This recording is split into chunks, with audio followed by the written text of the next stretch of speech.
But we begin with the NCAA tournament, which is several months away.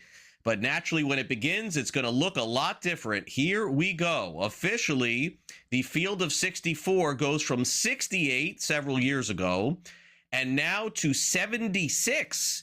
It's the biggest men's NCAA tournament increase since it moved to 64 back in 1985.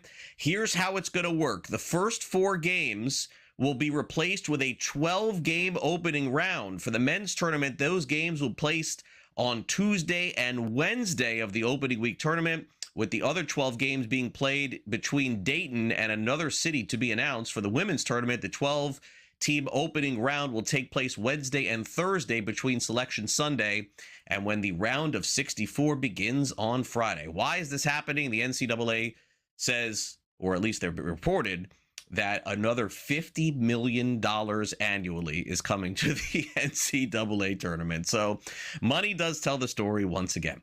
Okay, in the NBA last night, no surprises. Unfortunately, that's what we're looking for. We didn't get it yesterday. The Pistons beat the Cavs pretty handily, 107-97. And the Pistons have now won 5 straight playoff games dating back to the Magic, so they're certainly playing their best basketball right now.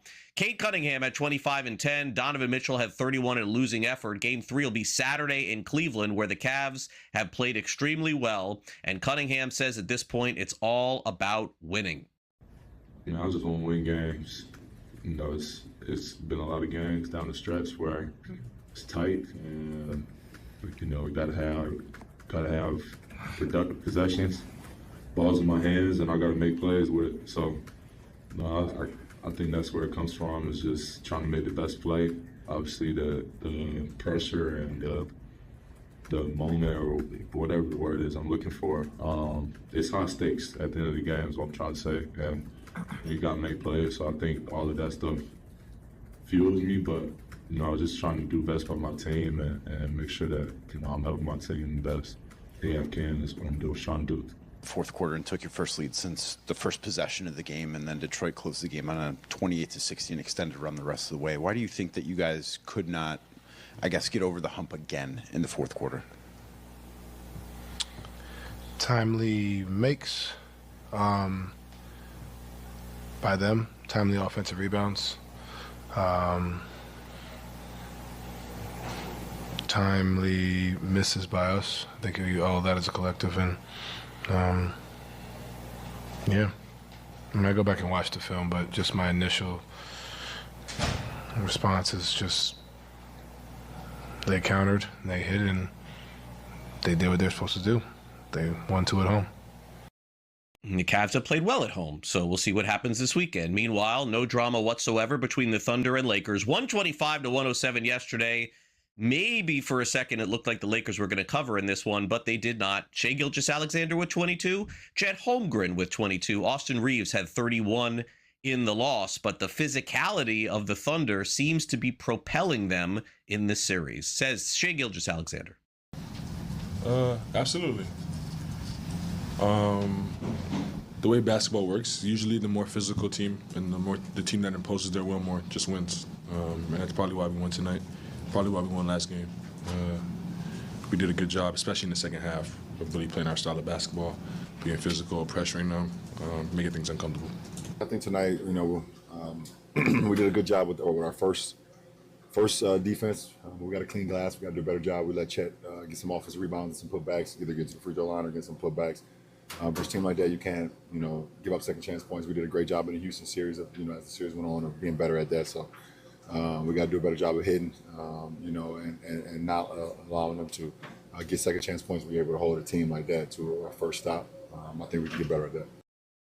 Lakers will be home this weekend. Couple of games in the NBA tonight. Coming up with Carlin Gay, we'll preview those games. All right, now let's go over to Major League Baseball, where the red-hot Cubs just continue to win. 8-3 yesterday over the Cincinnati Reds. Shota Imanaga with his best start of the season, 6 innings pitched and 10 strikeouts. Michael Conforto red hot. He's 3 for 3. The Cubs have won 9 in a row and 15 in a row in Chicago. Here is Craig Counsell on Michael Conforto, who is red hot as well, 3 for 3 with a home run. Yeah, he had a big day. And just, the at-bats that he's provided, like in limited playing time, that's just really impressive. I think. You know, I think he's like at 42 or 3 or something like that plate appearances on the year, and it's just been huge production. So to come up, you know, hasn't started in a while, and hasn't started since I think last game of the road trip, and delivers, you know, kind of player of the game offensively. That's a pretty nice piece to have on your team. And the hot team in the American League are the Tampa Bay Rays. They continue to win 7 in a row. They beat the Red Sox as road dogs. Junior Caminero hit another home run as they just continue to win, and the Red Sox going through it. Roman Anthony placed on the injured list. Meanwhile, the A's blow out the Philadelphia Phillies 12-1. Tough start for Andrew Painter, who gave up 8 runs in 3 2/3. JT Ginn, 8 innings pitched, 8 strikeouts. Shea Langoliers and Brent Rooker both hit home runs, and Langoliers recently had a baby and has found some dad strength through that. Dad strength, you know what it's all about, buddy. Give it to us. Give us the play-by-play at the plate for you in that first at bat. Yeah, you know, obviously, you know, they're definitely sad to leave my newborn son, but excited to be back. And everybody always talks about, you know, when you have a baby, the dad strength kicks in, and I think part of that's just the lack of sleep, and you just come out here and it's kind of a little bit more of a carefree feeling, playing with less tension. Just kind of, you know, having your first kid kind of changes the way how you think. All right, the Pirates beat the Diamondbacks also yesterday 4-2. That was a close spread. Mitch Keller ended up winning this one. 6 innings pitched, 2-1 the final. Brandon Lau ended up hitting a home run in this one. He's been great, by the way, for Pittsburgh. Here's Keller on the team fighting. Yeah, I'm saying it all year. There's no. We have all the fight in the world on this team, so one game's not going to knock us down. And I think we just keep showing that every time out. But yeah, just same mentality. Today's a new day. Nobody cares what happened yesterday, and let's win today. And for the Yankees yesterday, mixed emotions. They beat the Rangers 9-2, but they lost Jasson Dominguez. He ran into the wall and has a shoulder issue. He's going to be put on the injured list. They're calling up their top prospect, Spencer Jones, to debut this weekend. Here is Aaron Boone on him. On Spencer, what are the reports that you've gotten out of him, and have you seen some of his at-bats in AAA? Yeah, I have. Good, and especially, you know, he got off to an okay start, but then hit a little snag there for about a week or so, and then I feel like the last 3-4 weeks, been having a lot of consistent at-bats. The power's been there, less swing and miss, which is some of the things we were seeing a little bit in spring training after that, you know, maybe second week in AAA where, you know, he struggled a little bit with the swing and miss. He's cleaned that up, and, you know, I think I saw leading all of minor league baseball in RBIs, plural, and so he's put himself in the mix. So doesn't mean that's the way we'll go. We got to talk about it, but the signs have been encouraging. Spencer Jones should be in the lineup this weekend for New York. All right, now the Hurricanes beat the Flyers 4-1. They're going to end up winning that series. They're up 3-0. Sabres look to take a 2-0 lead over the Canadiens. Golden Ducks and Golden Knights tied at 1. Welcome back to Newswire here on SportsGrid. Always great to catch up with Sam McQuillan from Legal Sports Report. And Sam is getting ready for a big weekend of some hoops and, of course, Mother's Day, I know, as well. Sam, thanks for coming on the show. Really great to catch up with you. So a big shakeup yesterday, I noticed over at Legal Sports Report. FanDuel is I guess, ousting Amy Howe. She's out as their CEO. And, you know, I guess my question for you, Sam, is that things were just so lovely with FanDuel and DraftKings and BetMGM and all these companies 5-6 years ago, you know, when sports betting became legal and then state after state became legal.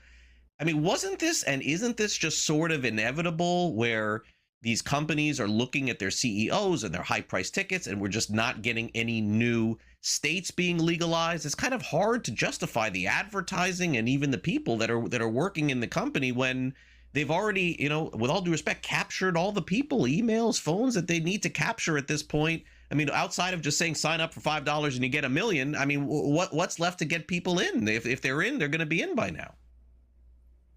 Yeah, there's a lot to unpack there, but I think definitely starting with the fact that, yes, you're right. For the last 5-6 years, around when Howe took over about 5 years ago, FanDuel and DraftKings, it's pretty much just been them dominating everything. And like you mentioned, spending on advertising and continuing to kind of the main mission they've had is how do we get more money out of our sportsbook customers? Obviously, there's not a ton of new states turning on. So how do we make them bet these high margin bets better? How are we more efficient from a business operating standpoint? And, we've seen DraftKings turn to different levers to kind of, save money or make profits when investors want that. But when you look at the kind of the big picture here is that the stock for FanDuel is down almost 60% over the past year, which is kind of shocking. If I dropped you on earth about a year ago, you would be shocked to hear that because like you mentioned, Craig, FanDuel has been the number one sportsbook pretty much for the past half decade. Really kind of what happened was they were doing really well. And then they had one kind of hiccup bad quarter at exactly the wrong time. It was, they spent way too little on promotions during NFL season. Their handle dropped down sharply, and they missed the last, earnings that they were going to give to off the Wall Street estimates. So it kind of just was a perfect storm of things were going really great, and then all of a sudden one hiccup, and then you bake in all the prediction market pressures there as well. It's kind of the first time ever when you talk to analysts that people are sort of worried about the future of FanDuel. There's cracks in the surface. So not only are they replacing their CEO, they also have a new sportsbook improvement plan to catch up on kind of some of the ground they've lost.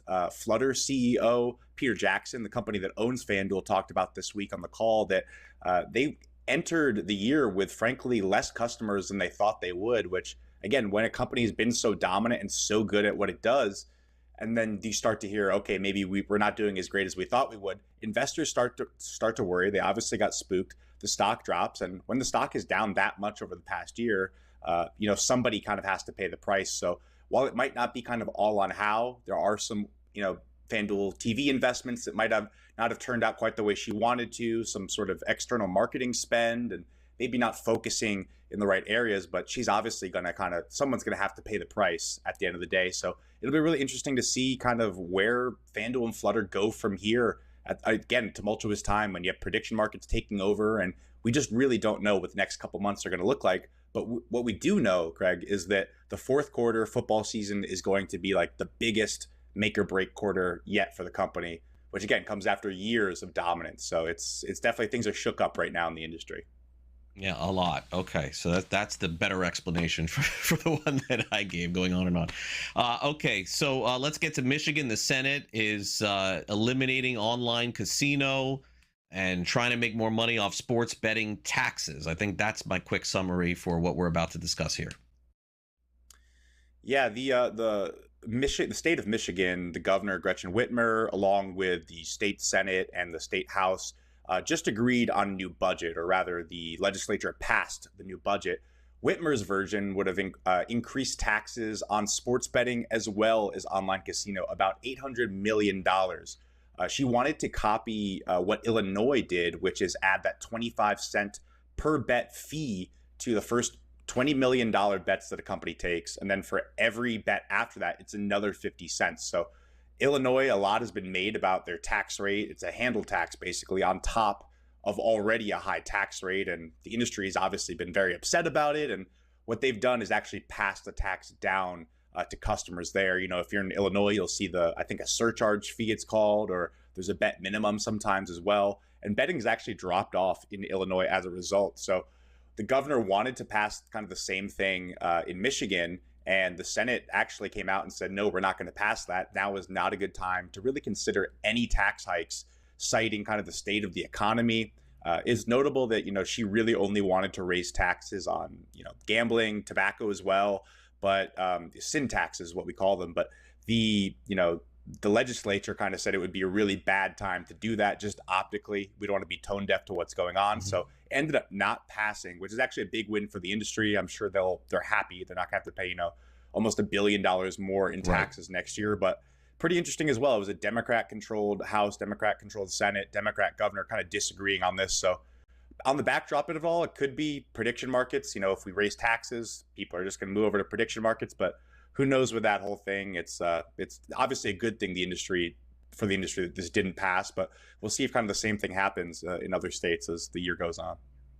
All right, fair enough. All right, let's get to the raging debate that continues on. But I find it interesting that some of these executives from the sports betting companies, particularly DraftKings, wonder what the future holds for prediction markets and debating whether or not they're sports betting or their predictions, because naturally, DraftKings now has a vested interest on DraftKings predicts. And so I wonder for them, even Sam, what their interest is at this point, because as long as no other states like California and Texas are getting legalized, DraftKings probably stands to make money from prediction markets just as like they do with the sports betting, right?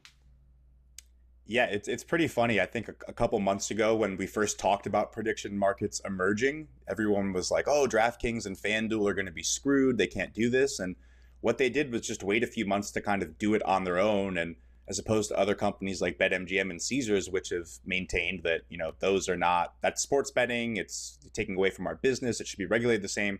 DraftKings and FanDuel, they both said, okay, this is going to be allowed. We're just going to use it to enter states like California and Texas where sports betting is not technically legal. And that's what DraftKings has been doing. One of their executives just this week at a Milken Institute panel talked about how it's really helped the company grow its customer base and saved a lot of money in doing so. Because again, you don't have to pay any taxes to the state on this kind of thing. You can reach states like Texas and California where DraftKings has been one of the companies that spent, I think, almost $500 million trying to get sports betting legalized. And then on the other hand, you have companies like Kalshi and Robinhood, which are kind of trying to defend this as a better overall consumer experience because it's peer-to-peer. There's more opportunity for different prices on different game lines, especially.